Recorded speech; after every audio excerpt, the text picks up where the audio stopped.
Bonjour Yves Verrier, merci d'être ce matin en direct l'invité de CNews. Vous êtes évidemment secrétaire général du syndicat Force Ouvrière. Yves Verrier, 22% des clusters de nouveaux coronavirus proviennent du monde de l'entreprise. Faut-il y généraliser le port du masque ? Eh bien, c'est la discussion que nous allons avoir dans la matinée avec la ministre du Travail, le ministre de la Santé, les organisations syndicales et les organisations patronales. C'est le gouvernement qui doit précisément nous dire, sur la base, j'imagine, des avis des experts scientifiques, médecins, infectiologues, etc., ce qui doit être fait selon les environnements au travail, pour aller au travail aussi, en repartir, les transports, la restauration, les lieux collectifs. Donc voilà, si le port du masque doit être plus systématique, dans quelles conditions, comment aussi faut-il porter le masque? Ça, c'est une question importante parce que si vous n'avez pas obligation, par exemple, à votre poste de travail parce que vous êtes seul, par exemple, dans votre bureau, mais que vous devez le porter en vous déplaçant dans l'entreprise, il y a des manipulations à respecter, se laver les mains avant, après. Peut-on réutiliser le même masque? Bref, il y a beaucoup de questions auxquelles les pouvoirs publics doivent apporter des réponses. Et puis se posera évidemment la question de la prise en charge, parce qu'on imagine très bien que si on systématise un peu plus le port du masque, ça va devenir une charge importante. Donc, dans pas mal d'entreprises, le masque est pris en charge par l'entreprise, mais il faut s'en assurer partout. Vous l'avez évoqué il y a un instant, cette visioconférence prévue ce matin entre la ministre du Travail ainsi que vous et d'autres partenaires sociaux. On voit venir ces décisions aménagées en fonction des secteurs, de la taille des entreprises. Ne faudrait-il pas tout simplement généraliser, uniformiser cette obligation ? Bah écoutez, ça relève des prescriptions d'ordre public. C'est des questions qui relèvent de la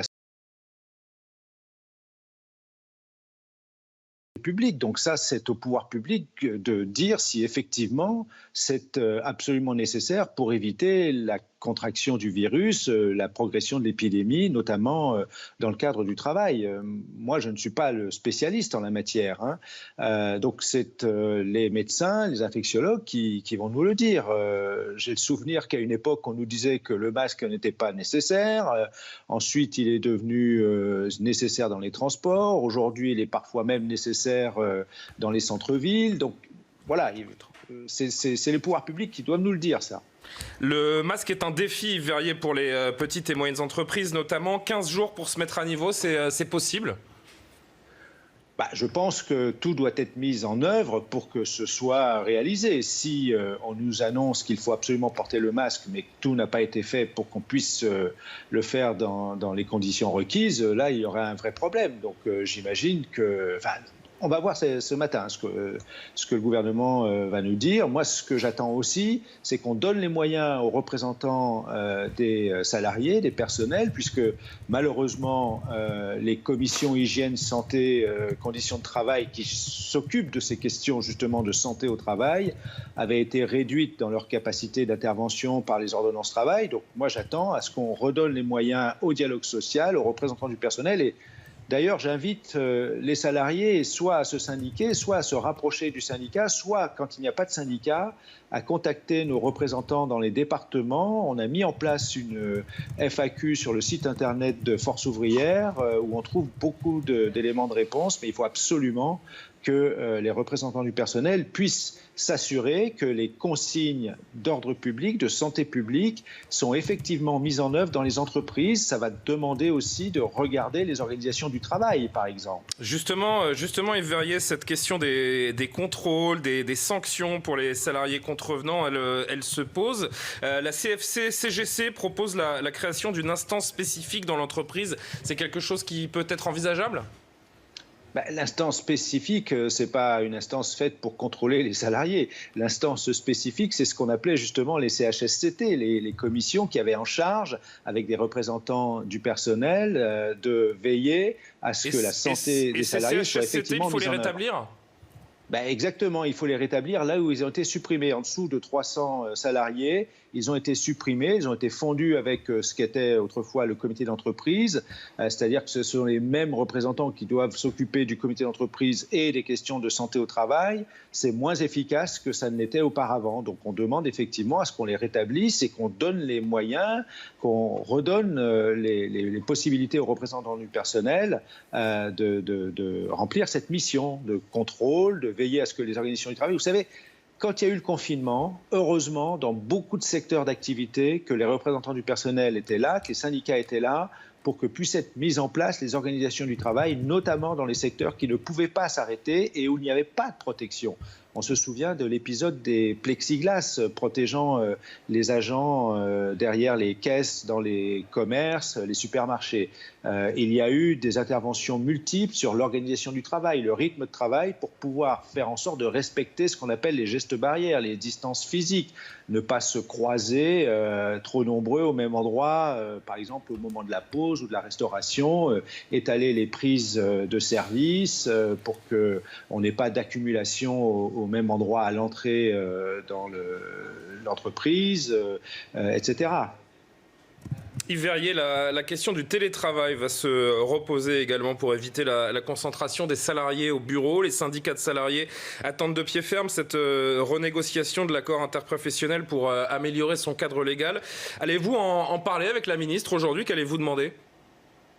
Oui, bien sûr. Hein, c'est une négociation à laquelle nous appelons FO depuis plus d'un an et demi, avant même la crise sanitaire. Hein, c'est une revendication que nous avions de pouvoir négocier un cadre au niveau national interprofessionnel qui puisse ensuite renvoyer à des négociations d'entreprise ou des négociations de branche. On a réouvert des négociations, on a beaucoup insisté pour cela à FO cet été, au mois de mai-juin, en espérant qu'on puisse aller vers la négociation d'un accord cadre interprofessionnel. Et la situation ne fait que nous conforter dans cette nécessité. Donc j'espère que du côté des employeurs, on a ouvert des négociations. J'espère vraiment qu'on va pouvoir avancer sérieusement et rapidement là-dessus. Au moment du remaniement gouvernemental, il y a plusieurs semaines maintenant, vous demandiez au gouvernement notamment d'interdire les licenciements, les plans sociaux dans les entreprises qui ont bénéficié d'aides publiques. Est-ce que vous avez d'ores et déjà obtenu des garanties ? On n'en est pas là pour le moment, puisqu'il y a eu la période estivale. Je n'ai pas eu de garantie là-dessus. On n'a pas obtenu de dispositions contraignantes de la part du gouvernement sur ces dispositions. Moi, j'espère qu'on va veiller à ce que partout où il y a des aides publiques, et il va y avoir justement la mise en place de ce qu'on appelle l'activité partielle de longue durée, qui a pour vocation de préserver les emplois dans les secteurs où la reprise va être compliquée, progressive, partielle. On a beaucoup parlé du secteur aérien, du secteur de l'aéronautique. Le secteur du tourisme va sans doute se trouver en difficulté au sortir de la saison estivale. Donc il faut préserver les emplois. Il va de soi que là où il y a aide publique, puisque l'activité partielle est subventionnée par l'État, il ne faut pas qu'on puisse autoriser dans le même temps des licenciements. Or ça n'est pas suffisamment contraignant, ça n'est pas contraignant dans la loi, donc on va veiller à ce qu'on surveille la mise en place à la fois de cette activité partielle et les conditions dans lesquelles elle se met en place. Vous estimez Yves Verrier, que le gouvernement est en mesure de demander ces fameuses contreparties aux entreprises après le soutien massif apporté? On pense évidemment notamment aux 7 milliards apportés à Air France. Comment est-ce qu'on peut protéger les emplois, les salariés dans cette période inédite où les chefs d'entreprise sont encore très nombreux à se demander comment ils vont pouvoir survivre?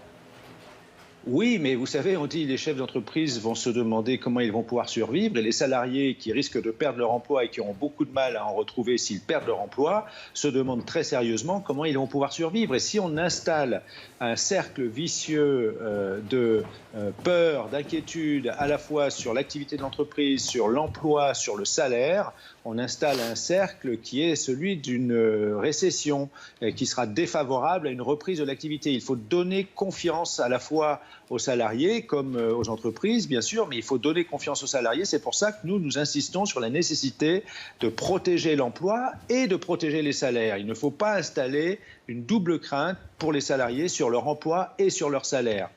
La nouvelle ministre du Travail rappelle tout de même que quelques signaux sont positifs pour l'économie française, avec une baisse de 200 000 chômeurs de catégorie A en juin, une reprise de l'intérim également. C'est un bon signe tout de même ?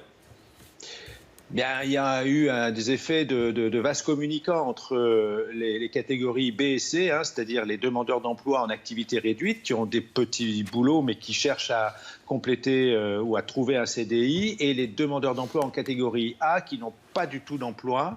Beaucoup de ces catégories B et C, c'est-à-dire des contrats précaires, sont basculés purement et simplement dans la catégorie A au moment du confinement. Et là, on a un retour parce qu'il y a une petite reprise d'activité pendant l'été et des créations de CDD qui ont permis à des salariés qui n'avaient plus du tout d'emploi de retrouver au moins un contrat à durée déterminée. Mais là-dessus, justement, il y a un couac que j'aimerais faire réparer rapidement avec la ministre du Travail. C'est celui de l'assurance chômage. On a obtenu une décision plus ferme de report de l'ensemble de la réforme à la fin de l'année, au moins jusqu'en 2021. Mais il y a un point sur lequel le retour aux dispositions précédentes n'a pas été complet, c'est celui de la possibilité de recharger ses droits quand on enchaîne des petits contrats, notamment pour les saisonniers. On est resté à 4 mois au lieu de revenir à 1 mois. Et j'avais demandé et j'avais obtenu une réponse favorable de la ministre qu'on ait une réunion sur la situation de ces contrats précaires, de ces saisonniers, pour qu'on voit comment on répond à la situation du fait qu'on n'est pas revenu pour le moment au mois et non aux 4 mois pour recharger ses droits. Yves Verrier, il nous reste très peu de temps, mais je voudrais vous poser une dernière question à propos de la rentrée politique et sociale. Si le gouvernement venait à relancer la fameuse réforme des retraites, quelle serait votre réaction en quelques mots ? Mais franchement, il faut absolument que le gouvernement emprunte la voie de la sagesse. Ouvrir ce dossier, ce serait inévitablement ouvrir un conflit social, et on n'a franchement pas besoin de ça. Je le dis, ce serait inévitablement ouvrir un conflit social parce que notre conviction sur ce projet n'a pas changé, et les quelques arguments que j'ai pu entendre à nouveau sont la reprise des arguments que nous n'avons eu de cesse de démonter pendant les 2 ans et demi de concertation, où le gouvernement n'avait pas réussi ni à expliquer ni à convaincre du bien fondé de sa réforme. Donc franchement, ça n'est pas le moment. Le moment aujourd'hui, ça n'est pas de faire travailler plus longtemps ceux qui ont encore un emploi à 62 ans, et tous n'en ont pas encore malheureusement à 62 ans au moment de partir à la retraite. C'est celui de l'emploi, de faire en sorte que les jeunes trouvent un emploi. Donc franchement, j'espère que le gouvernement restera sur la voie de la sagesse sur ce dossier-là et qu'on n'en reparlera pas. Merci d'avoir répondu aux questions de CNews. Yves Verrier, secrétaire général de Force ouvrière.